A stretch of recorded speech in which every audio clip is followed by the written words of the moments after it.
Hello again, YouTube. This is the Captain with another entry from the Chronicles. Today's entry is about how to complete or how to solo the third part of the Ulduar Raid. The floor that we're going to be completing today is the inner sanctum of Ulduar.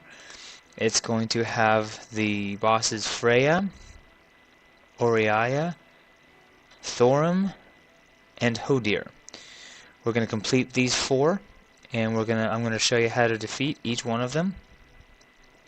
And we're going to start here off on the Shattered Walkway, where we left off on the last tutorial, part number 2. And if you haven't gotten to this point already, if you'll follow my other tutorials, they'll lead you directly here, but you start off out here in Azeroth. You'll be going to Northrend.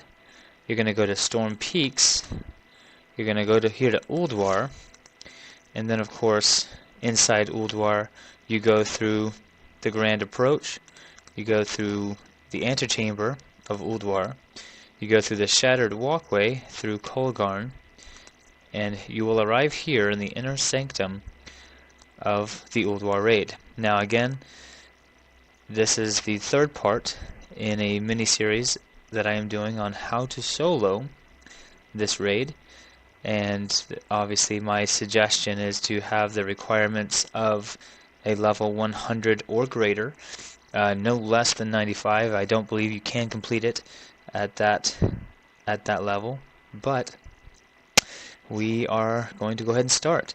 My personal preference is to go here to the right and defeat Hodir first. So that's what we're going to do, is we're just going to work our way around the room, around the center ring here. We're going to go here, defeat Hodir, come out, go up, defeat Thorim, come back out, defeat this boss here in the middle, and then of course defeat Freya. And then we'll continue on to the next portion, which will lead us over here to the tram, which will lead us to Mimron over here in the Spark of Imagination. So, but that'll be for another tutorial. But let's continue around the ring here, and it actually looks like we're going to end up fighting her first. She is accompanied here by 4 different panthers, as you can see there, 4 different cats, and if you attack her here at the front, you'll also be having to deal with these keepers here at the entrance of every boss, well, they're called keepers here in the Ulduar Raid. But let's go ahead and go here, since we're going to fight Hodir first. Excuse me. And we will go ahead and take these guys out. They're fairly simple. If you allow them to attack for too long, they actually do grow in size and difficulty. And I'm a miner, so I'm actually able to mine these keepers because they are made of stone. And then you'll face here the champion of Hodir. You'll find a couple of these throughout the halls of winter. They're not too difficult. They, excuse me again, I apologize, I keep hitting the wrong button there. They are the same model as the ones in a dungeon. They're in Winter's Grasp, just south of Icecrown. Then you have here a small little group of guys here being led by a Revenant and then the Winter Rumblers here. Very easy to defeat. These worms, these winter worms, come out of the, you'll notice, I'll show you here in a little bit, they're little piles of snow that you're able to actually target, and that's where those worms pop out of. I'm going to go ahead and defeat these here. You'll find again that patrol of Rumblers and Revenant. Then you have another champion of Hodir, which is again fairly easy to defeat at this level. And if you're an engineer, not an engineer, but a miner, you'll be able to mine these Rumblers for these little gems here these fragments that drop. And then here, I mentioned before, this snow mound. If you're to walk over it or close to it, then you will actually end up releasing those worms, and they'll come out and attack you. But again, at this level, they're not going to be that big of a issue to deal with. I apologize for hitting my map so often. I oftentimes check my map personally just to make sure I'm going the right direction, and I apologize for doing that. Now here is the Chamber of Hodir, the first boss here on this floor, and you'll notice he's got his weapon there, his mace, and then you'll notice these characters here that are frozen on the ground. Now once you enter through this door, oh, apologize, here's another patrol I forgot to deal with earlier. Now once you go through this door, the doors close and lock, and you can't get back out until the boss fight is over. Now one of the things that you want to be careful about with fighting Hodir is that he will cast a spell that will freeze you for 5 minutes, and you want to be careful not to be hit by that spell, and I'll show you how to avoid that here in just a moment. But like I said, if you'll notice, these people frozen in ice, when you first go in, what the first thing is that you want to do is to release them and to free them by attacking them and breaking the ice that is around them, and therefore actually allowing them to help you fight Hodir, because they are actually your allies once they are released. And then once you release them, you will want to, of course, attack Hodir and defeat him. And if you do that, then this second chest over here on the right will open as well as the one here on the left. But like I said, you want to attack these crystals and allow them to be released, and they will be your allies here and attack Hodir for you. Now I mentioned that you want to avoid being hit by the spell. This spell, Flash Freeze, is the one that you want to avoid. It's the one that freezes you solid in a block of ice, and you avoid it by staying out of these circles that he casts. And if you ever stay in there too long, then you will yourself be frozen in a block of ice for up to 5 minutes. So you'll want to avoid that.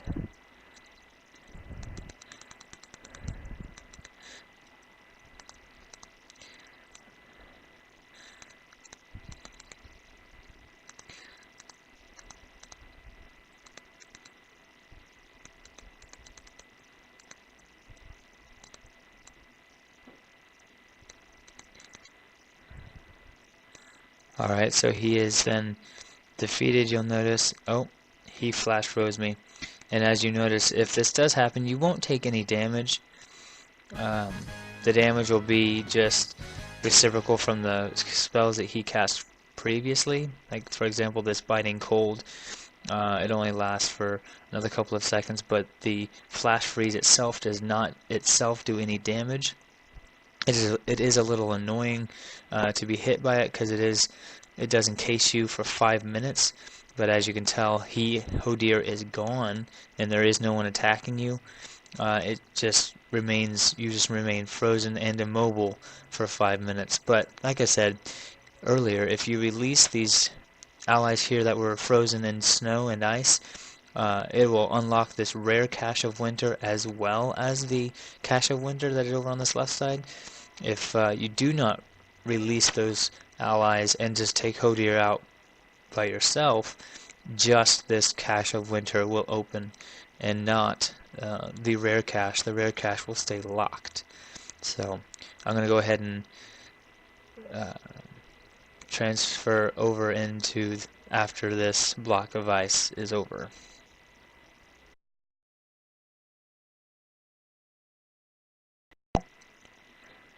Alright, and we're back. As you can tell, the Flash Freeze just ended. The spell just ended, so we're going to go ahead and continue.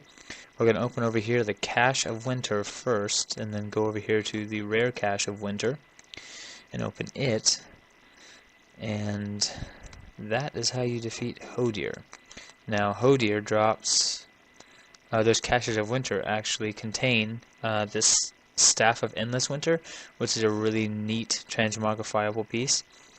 You have here the plate, the gloves there, the neck piece, and just a lot of really cool transmog items are found here in this particular raid, and it makes it one of my favorite raids to do.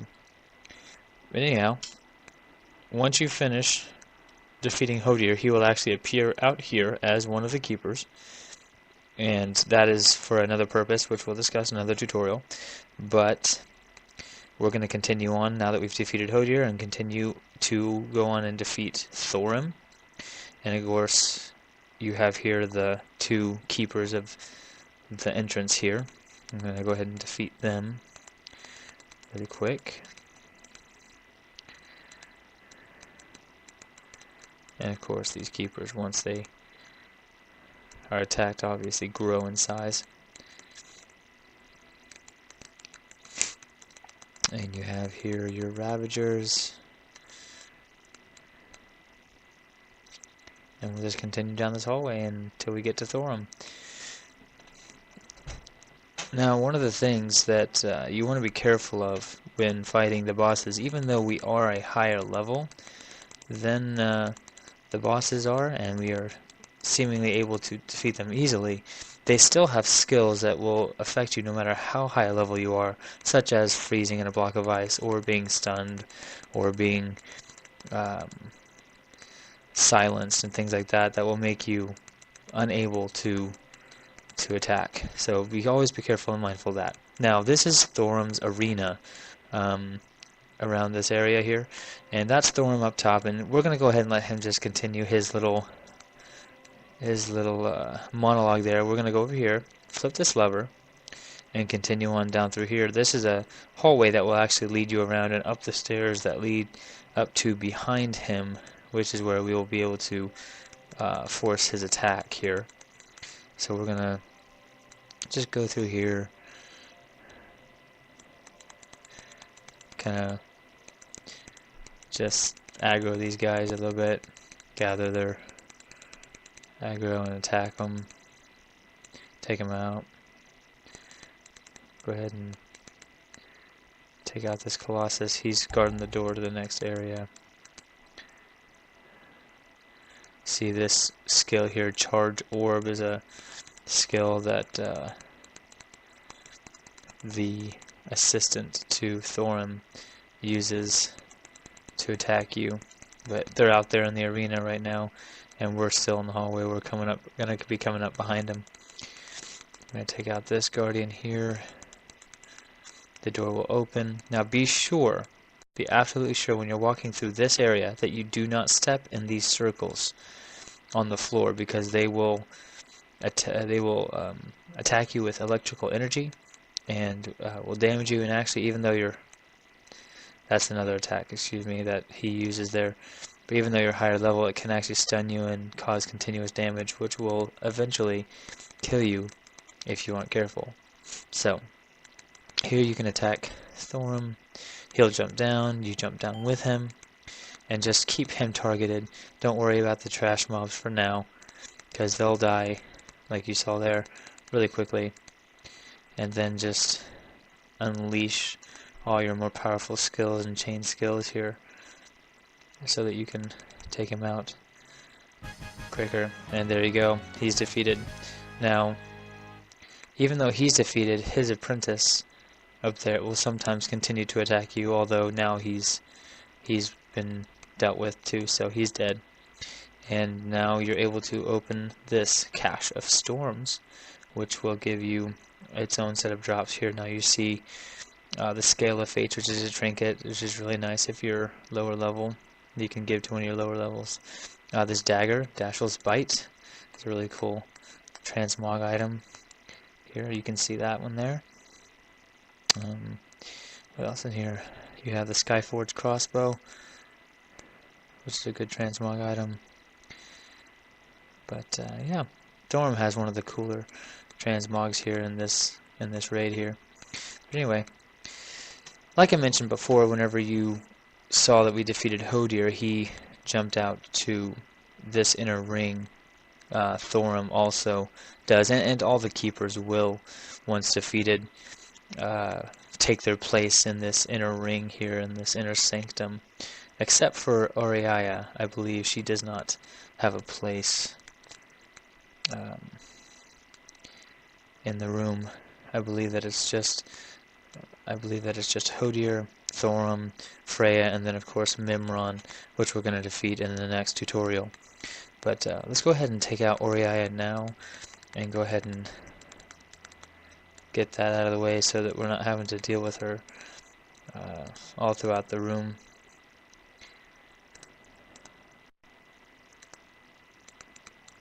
The panthers themselves that follow her are pretty easy to take out. And she casts Fear, and there you have it, she's defeated. Now, one of the things that she does drop is a rare pet right here, and it looks like I got it. Teaches you how to summon a Sanctum Cub. That's a rare pet that she drops. That drops actually pretty often, in my experience, from her. I've gotten several, and I've sold them and or given them away, and they're actually really neat little pets here. Let's see if I can pull it up and see what it looks like for you. Sanctum Cub. It's a metallic looking panther, just one that looks like the panthers that follow her around the room.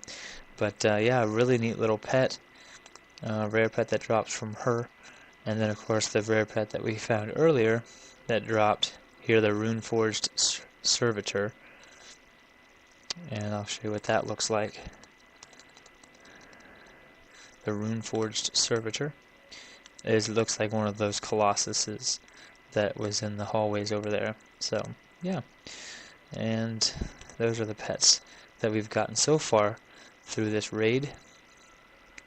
So we've taken out Hodir, Thorum, and Oriaya, and now we're on our way to Freya. Now Freya, in my opinion, of the 4 keepers, she is the most difficult keeper to fight, because she pulls life force from all of the vegetation and all of the other life that is here in the room, and she is able to heal herself very quickly.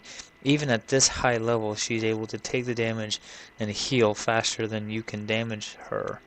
So keep that in mind. What you want to do is just as fast as you can, stack your abilities as high as you can. Use poisons, use potions, use trinkets, use whatever you can to boost your skills, to give yourself an edge, because this boss, even though you are a good, 10, 15 levels higher than the rest of the raid, you will find it very difficult to defeat this boss if you do not just unload all of your damage at once very quickly on her.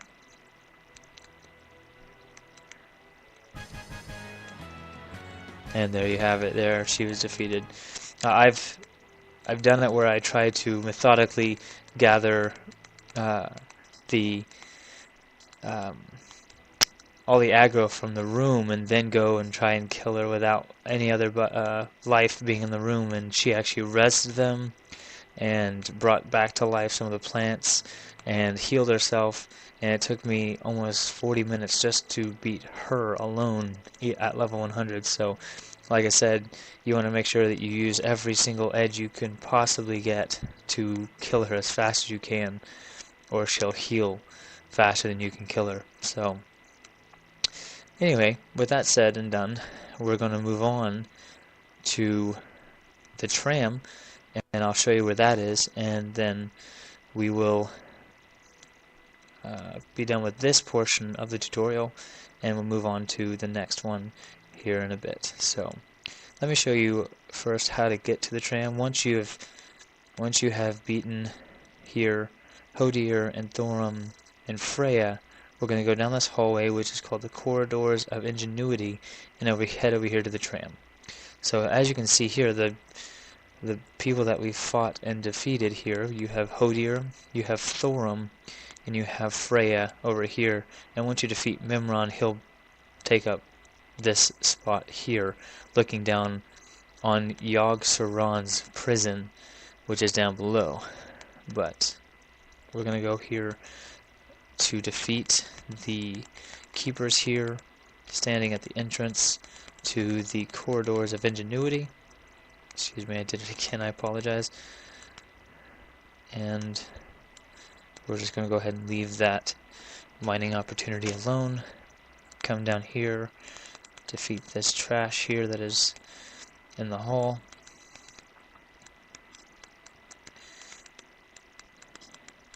And if you're an engineer, you don't have to be a miner, but if you're just an engineer, you can actually mine some of these robotics for parts as well. And in Memron himself, you will be able to mine his robot that he reses for parts as well. So if you're an engineer and that appeals to you, then you're in for a real treat, because you'll be able to mine those parts and build some specific items with them later on in the game as you increase or have already increased your engineering.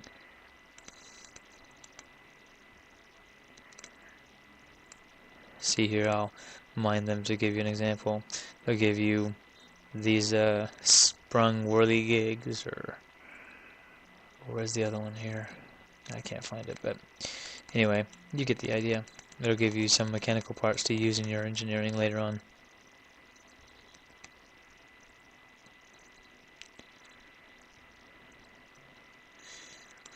And then just one last trash mob here. I'll just use my AoE skill and take them out like that. And you come here around the corner and you will see a tram here at the end of this hallway.